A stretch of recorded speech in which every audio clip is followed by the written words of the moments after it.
everyone, I Varsha Sit. Welcome you to Social Science class. इकाई 3 यातायात एक खोज। जैसा कि हम जानते हैं कि मनुष्य आरंभ से ही जिज्ञासु प्रवृत्ति का था। वह जीवन यापन करने के लिए एक स्थान से दूसरे स्थान पर घूमता रहता था। वह घुमक्कड़ जीवन व्यतीत किया करता था। वह एक स्थान से दूसरे स्थान पर सामान ढोने के लिए पशुओं का उपयोग करता था, जैसे घोड़ा, गधा, खच्चर आदि। समय के साथ साथ उसने भारी सामान को ढोने के लिए लकड़ी के लट्ठों को प्रयोग आरंभ किया। फिर उसने बिना पहिए की गाड़ी बनाई, जिसे स्लेज गाड़ी कहते हैं। वह इसे खींचने के लिए जानवरों का उपयोग करता था। फिर उसने पहिए का आविष्कार किया। पहिए की खोज मनुष्य के जीवन की एक महत्वपूर्ण घटना थी। जैसे जैसे समय बीतता गया, मनुष्यों ने बैलगाड़ी, टांगा जैसे वाहनों का उपयोग करने लगे। उन वाहनों को घोड़ा और बैल जैसे पशु खींचते थे, परंतु ये साधन यातायात के साधन के लिए पर्याप्त नहीं थे। इसलिए मनुष्यों ने एक और महत्वपूर्ण खोज की, भाप की इंजन की खोज, जिससे मनुष्य की यात्रा पहले से बहुत सहज हो गई थी। समय जैसे जैसे बदलता गया, यातायात के साधनों में भी परिवर्तन होते गए, जो हमारे सामने तीव्रता से नजर आते गए, जैसे रेलगाड़ी, हवाई जहाज आदि, जिससे लोग महीने की यात्रा घंटों में तथा समुद्री नदियों, झीलों जो कि पार करना नामुमकिन था, उसे वे सरलता से पार कर सकते हैं। यातायात के इन आधुनिक साधनों ने संसार को बहुत ही छोटा बना दिया है। यातायात के इतिहास में पहिए का आविष्कार मनुष्य की एक महत्वपूर्ण घटना थी। यातायात के साधनों को सुधारने के लिए उसने नए नए आविष्कार किए। आधुनिक साधनों के आगमन के परिणाम स्वरूप हम तीव्र गति से अपने गंतव्य स्थान तक पहुंच सकते हैं। किसी भी देश के विकास में यातायात का महत्वपूर्ण योगदान है। यातायात के साधनों को हम 4 मार्गों में भाग सकते हैं: सड़क मार्ग, रेल मार्ग, वायु मार्ग, जल मार्ग। पहला है सड़क मार्ग। प्राचीन समय में सड़कें उबड़ खाबड़ और कष्टमय हुआ करती थी, परंतु जैसे जैसे समय बीतता गया, वैसे वैसे मनुष्यों ने सड़कों को सही करने के उपाय किए, जिससे सड़कें पक्की, चौड़ी व तीव्र गति वाले वाहन को चलाने के योग्य बन सके। पहले सड़कों का उपयोग सीमित दायरे में किया जाता था, परंतु अब सड़कों के माध्यम से हम दूसरे राज्यों, शहरों व देशों को भी यात्रा कर सकते हैं। इन सड़कों के माध्यम से हम पड़ोसी देशों से भी जुड़े हुए हैं। सबसे बड़ी सड़क मार्ग ग्रैंड ट्रंक रोड है, जिसे शेरशाह सूरी जी ने बनवाया था। सड़कों के कई आधुनिक देशों में एक्सप्रेस बनाए गए हैं। सड़कों को 2 भागों में बांटे गए हैं, जिससे कि वाहन सुचारू रूप से चल सके। अमेरिका के कुछ फ्रीवे या एक्सप्रेस इतने चौड़े हैं कि 5 से 6 वाहन एक साथ एक ही दिशा में चल सकते हैं। भारत का पहला एक्सप्रेस अहमदाबाद से बड़ौदा के मध्य बना हुआ है। नगरों में तेजी से बढ़ती यातायात ने 2 मुख्य समस्याएं भी उत्पन्न की हैं। एक तो प्रदूषण की समस्या, जो गाड़ियों से निकलने वाला धुआं वायु को प्रदूषित करता है। वहीं दूसरी ओर दुर्घटना की समस्या उत्पन्न हो रही है।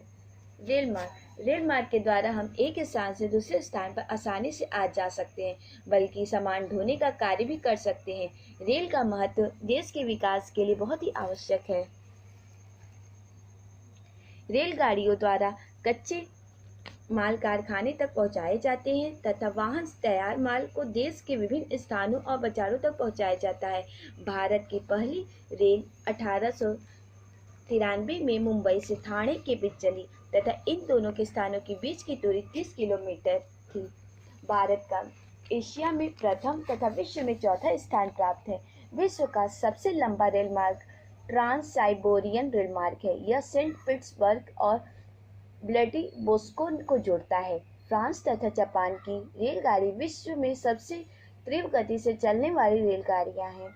जापान में सबसे तीव्र चलने वाली रेलगाड़ी को बुलेट ट्रेन कहते हैं।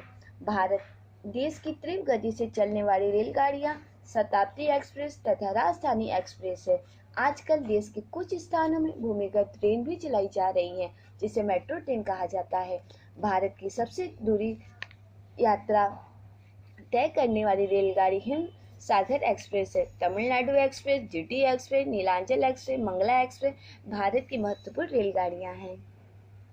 जल मार्ग जल परिवहन यातायात का सबसे सस्ता व महत्वपूर्ण साधन है। इसके लिए मार्ग की आवश्यकता नहीं होती, बस समुद्री मार्ग को उपयोगी बनाने के लिए केवल अच्छे बंदरगाहों का होना आवश्यक है।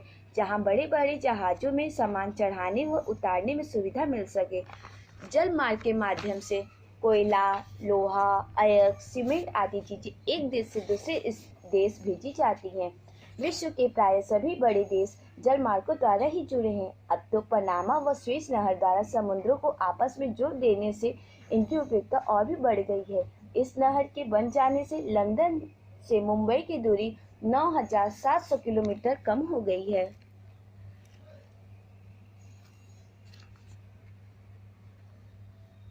पनामा शहर अटलांटिक महासागर को प्रशांत महासागर से जोड़ती है।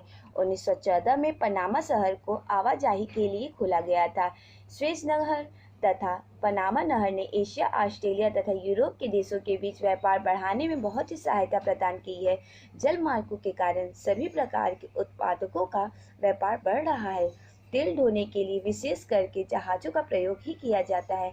ऐसे जहाज़ों को टैंकर कहा जाता है। उत्तरी अटलांटिक महासागर जल मार्ग विश्व का सबसे सर्वोत्तम मार्ग है। मुंबई, कोलकाता, चेन्नई, पारादीप, विशाखापट्टनम आदि बंदरगाहों को जल मार्गों द्वारा संसार के दूसरे बंदरगाहों से जोड़ा जाता है। अंतर्देशीय जल मार्ग बड़ी नदियों, झीलों, नहरों को भी आंतरिक जल मार्ग के रूप में प्रयोग किए जाते हैं। इनके द्वारा यातायात अन्य साधनों की अपेक्षा काफी सस्ते होते हैं। विश्व की मुख्य नदियां नील, अमेजन, मिसिसिपी का उपयोग आंतरिक यातायात में किया जाता है। भारत में गंगा तथा ब्रह्मपुत्र का प्रयोग जल मार्ग के रूप में हम करते हैं। वायु मार्ग यातायात का यह सबसे तीव्र व आधुनिक साधन है, जिसके द्वारा हम महीनों तथा दिनों की यात्रा घंटों में पूरी कर सकते हैं।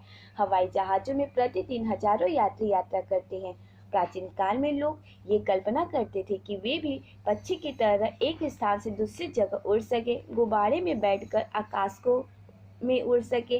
परंतु जैसे जैसे समय बदलता गया, मनुष्यों की नई नई तकनीकों का आविष्कार किया, तभी 20वीं शताब्दी में राइट बंधुओं ने इस क्षेत्र में एक नई क्रांति लाई। उन्होंने उड़ने वाली मशीनें बनवाई।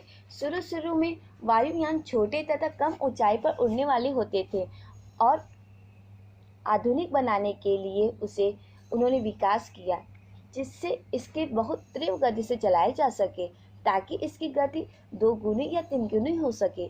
आधुनिक हवाई जहाज़ों में यात्रियों के भोजन आदि की सुविधाएं प्रदान की गई हैं।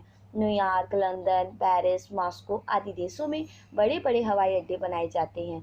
भारत में मुंबई, दिल्ली, चेन्नई तथा कोलकाता जैसे महानगरों में अंतर्राष्ट्रीय हवाई अड्डे हैं। हमारे देश में एयर इंडिया के विमान अंतर्राष्ट्रीय सेवा प्रदान करते इंडियन एयरलाइंस हमारी घरेलू विमान सेवा है। आज भारत के लगभग सभी बड़े शहर वायु मार्गों द्वारा ही जुड़े हुए हैं। इस प्रकार हम देख सकते हैं कि यातायात के साधनों के कारण संसार कितना सिकुड़ गया है।